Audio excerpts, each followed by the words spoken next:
Olá, minha amiga, meu amigo, hora do nosso encontro no dia em que o ministro Moraes disse: olha, eu só não prendo o Bolsonaro porque eu não quero, mas eu posso prendê-lo. Já vamos entrar nisso. Hoje é 24 de julho, Dia Nacional do Suinocultor. Por que eu estou registrando isso? Porque na minha história, quando eu comecei no Banco do Brasil em Encantado, a principal atividade era suinocultura por lá. E quando menino, eu participei da inauguração da obra da Cooperativa dos Suinocultores de Encantado Limitada, porque meu pai estava transmitindo a solenidade na rádio Alto Taquari de Estrela, acho que foi em 1950, por aí. A cooperativa já tinha sido fundada antes, mas a obra foi naquele dia. Bom, e num dia como hoje, em 1833, Pedro, o nosso Pedro I, proclamador, declarou a independência do Brasil, entrou finalmente em Lisboa. Como eu comentei com vocês ontem, né? Ele deixou o menino Pedro. Ontem foi dia do golpe da maioridade, deixou o menino aqui como príncipe, mas ainda não era rei, né?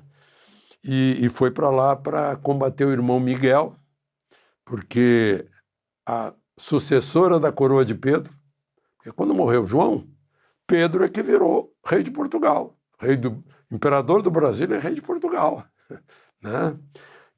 Mas aí ele abdicou em favor da filha dele, da Maria, que se tornou Rainha Maria II. Imagina que a Maria II, que se casou com um francês, teve 11 partos em 16 anos. E ela acabou morrendo de parto, morreu muito cedo. Mas era uma rainha que nasceu no Palácio de São Cristóvão, no Rio de Janeiro, rainha de um país europeu.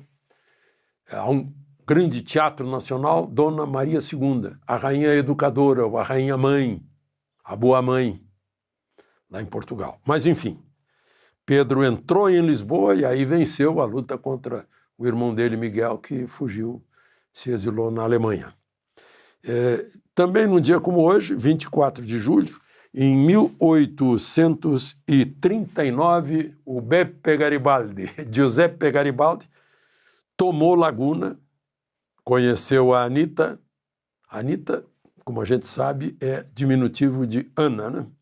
É Aninha, significa Aninha. Conheceu a Anitta e proclamou a República. Sim, a República. Em 1839, proclamada por um italiano. Chamou-se República Juliana. Acho que é por causa do mês de julho. Espiridião a mim certamente sabe com certeza, né? Porque é um dos maiores historiadores de Santa Catarina. Mas durou só até 15 de novembro do mesmo ano. Olhem só que coincidência da história. Exatos 50 anos depois, também uma mulher aí, Deodoro proclama a República. No caso, a Maria Eulália, né? Maria Adelaide de Andrade Neves, que foi a causa real. Enfim, histórias, né? E também num dia como hoje, 1917, em plena Grande Guerra, França e Alemanha inimigos, e aí acusam a holandesa Mata Hari, que era uma dançarina de danças indianas, de ser espiã para os alemães. E a pobre Mata Hari é morta no fuzilamento. Na mesma França que inventou aquele processo do capitão Alfred Dreyfus, né, que era judeu e que teria também soltado lá em outro enfrentamento com os alemães. Ei, França! Hoje tem o Macron. Bom, então vamos aos fatos de hoje. Dia, como todos esses últimos dias, dia quente, né? Lembre-se de se inscrever e ao final de deixar o gostei ou não gostei.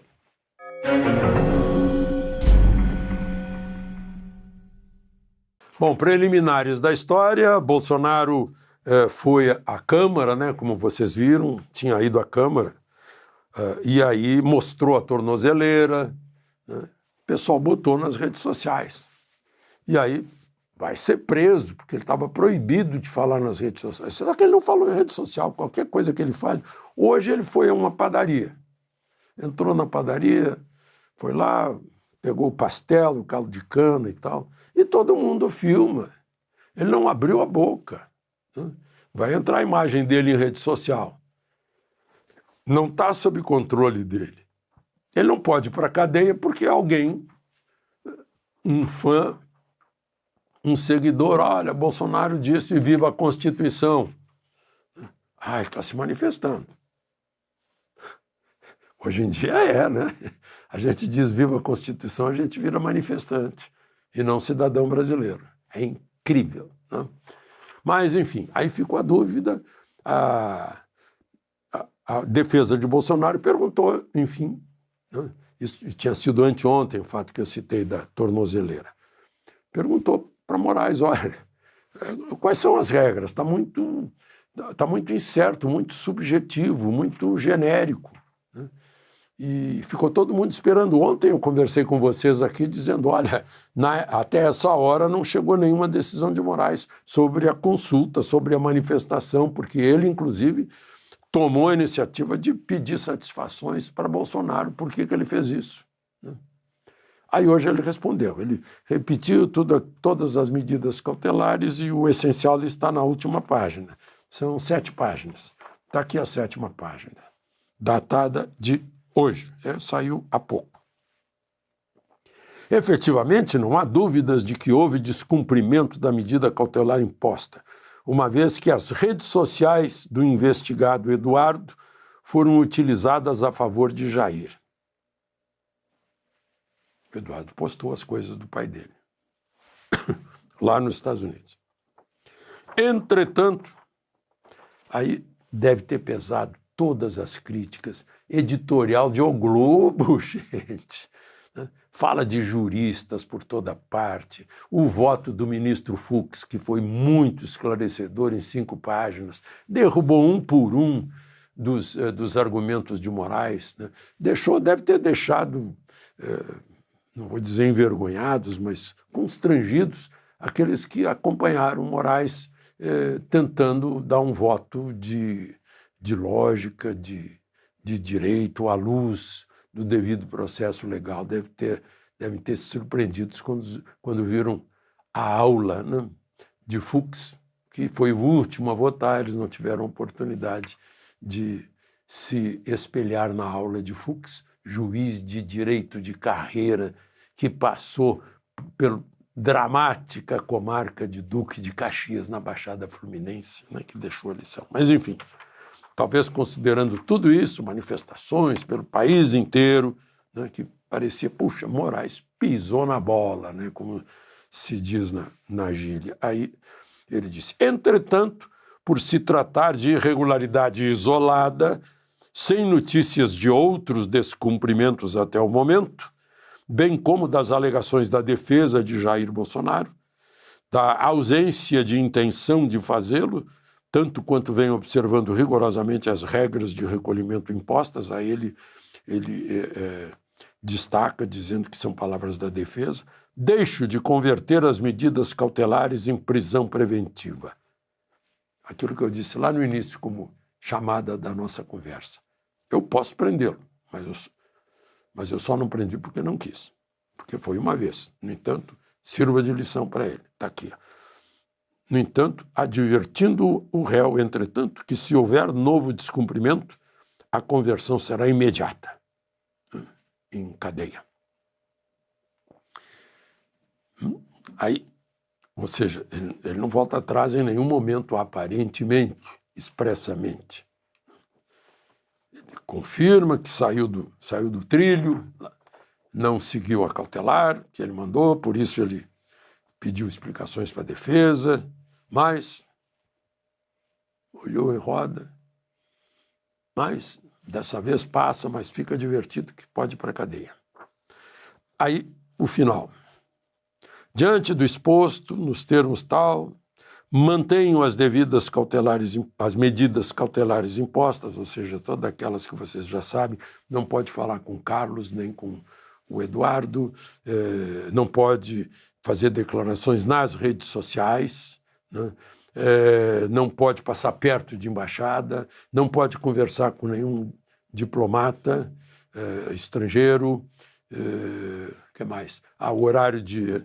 tem que chegar em casa, parece que 6 da tarde ou 7 da noite, ele só pode sair às 6 da tarde. Né? Aí diz assim, mantenham as medidas cautelares, ressaltando novamente que entre elas, eu não sei onde ele ressaltou, porque ninguém entendeu antes, inexiste qualquer proibição de concessão de entrevistas ou discursos públicos ou privados. Quer dizer, ele está afirmando que o Bolsonaro pode dar entrevista,